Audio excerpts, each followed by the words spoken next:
iniyakan natin noon, pinagtatawanan na lang natin ngayon. Yan ang mga experience natin na madalas ay pinaghuhugutan natin ng aral sa buhay. At yan din ang mga isi-share ng ating mga bisita ngayong araw na to, Ian. Yes, that's right. Kaya simulan na natin sa iyak-tawa moment ni Mars, Becky. Oh my ano God! Kaya ito? Okay, let's have a look. Okay, noong nagpasabog ng iba't ibang klaseng rejections, may dala akong balde. Ha! Okay. Medyo self-explanatory, pero palikwento mo. Bakit? Ano kasi ako, eager ako workaholic ako talaga. So, nung nandun ako sa high school life ko noon, nauso yung mga food chains, diba? Yung mga... Food chains, Oo, nag-a-apply ako as a crew. Okay. Always, tapos salang gusto ko, siniingit ako, yung para maging working student. Eh, since maitim ako payat, lagi ako nare-reject. Kailangan maputi ka, may ganun. May standard siguro sila na gano'n nung Na hindi time sinasabi, noon. Wala akong na-applyan. I mean, wala akong... Natanggap. Natanggap. Walang... Sobrang sad for me. Sabi ko, ano ba yun? Nakakasagot naman ako sa mga ano nila. Okay. Sa mga questionnaire. But the problem was like, siguro yun. Sabi ko, baka kaya. Kasi pag nakita ko yung mga crew, ay maganda, gwapo, baka yun yung dahilan bakit hindi ako natanggap.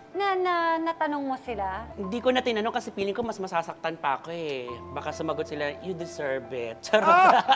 Hindi, charot lang. Pero Ano naman feeling ang ko, tawa moment mo?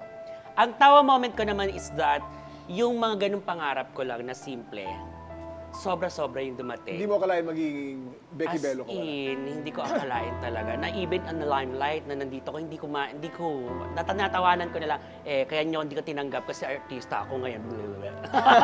Actually, alam mo, kapag inisip mo nga, parang nakakatawa nga na yung simpleng pangarap mo lang noon, maging crew Lalabas lang. crew. Oo, parang siguro sabi ni Lord, hindi pang Ganun bagay dyan. Oo, parang you have bigger dreams. Yun nga, sabi ko, ay thank you, salamat po. So, tinatawanan ko na lang din, ganon. Meron ka Pero bang- every time na napupunta talaga ako sa mga ganon. Food chain, Oo, naaalala ko pa rin siya. Kaya lang, nangingiti na lang ako. Meron ka bang mga nabalikan na yung mga in-applyin mo dati, tapos syempre, bumabalik yung alaala sa'yo, pero pinagtatawanan mo na lang? There are times na hinahire ako as comedian artist sa party mismo ng mga ano. Wow, so ano feeling nun? Kung saan ka dati nag-a-apply? Kung saan ako nag-a-apply, hindi pala talaga ako para sa crew, para pala ako sa mga mag-entertain ng tao. And they look up to you. Yes, I'm so happy with that. Aww. Galing. Ang sarap naman ng kwento na yun.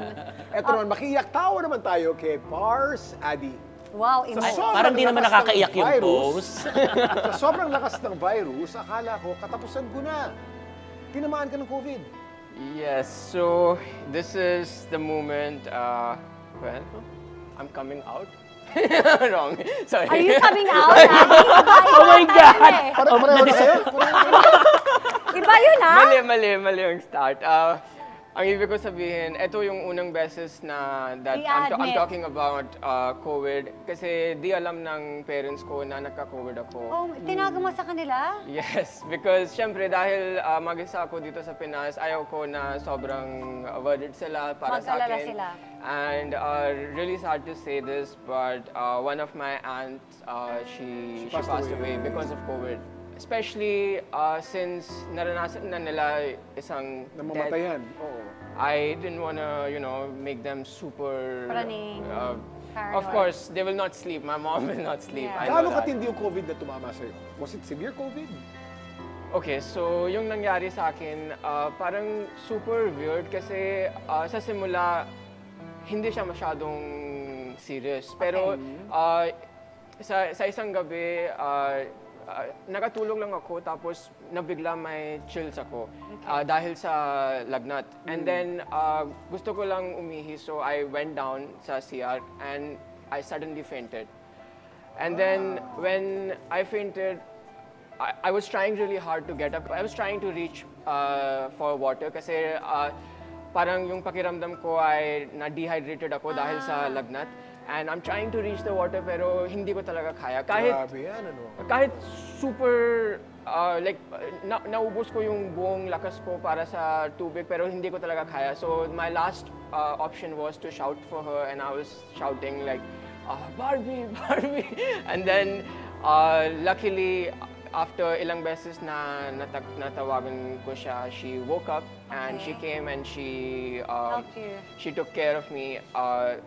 But it was a very, very intense moment na parang akala ko parang mamatay na ako. Malapit Akala na ako mo talaga mamatay. katapusan Na-hospital ka ba? mo.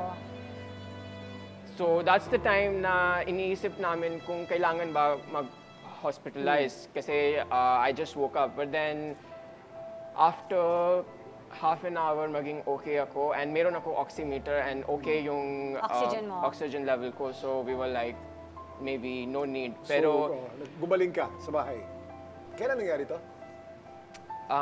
This was siguro 2.5 weeks back. Yeah, just recently. Just So, recently. Omicron na ito. Yes. yeah. Actually, Hindi Omicron ang tumama sa'yo. Tinamaan ka pa rin ng matinding strain. Baka yes, Malamang Delta pa yes. rin yan. Ano naman ang tawa moment mo? Kasi na po, hindi pala niya katapusan, Kuya Kim. So yung- Natatawanan mo na ba? Or bumabalik yung takot mo na, I really the thought I funny was gonna part is die. that just 2.5 weeks back, I was thinking na malapit ako mamatay. And ngayon, back to workout na ako and I'm doing even teaching Yan ang workouts tawa here. moment. Bravo!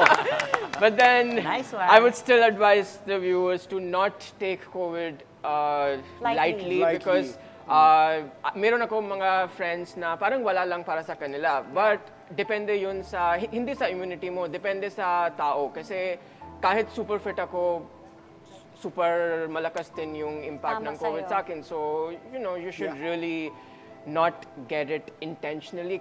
No. No, because you can have it again. Oo, Nagkakamali sila, di ba? exactly. Well, we're glad that you're okay, Adi. Thank you. At hindi mo katapusan.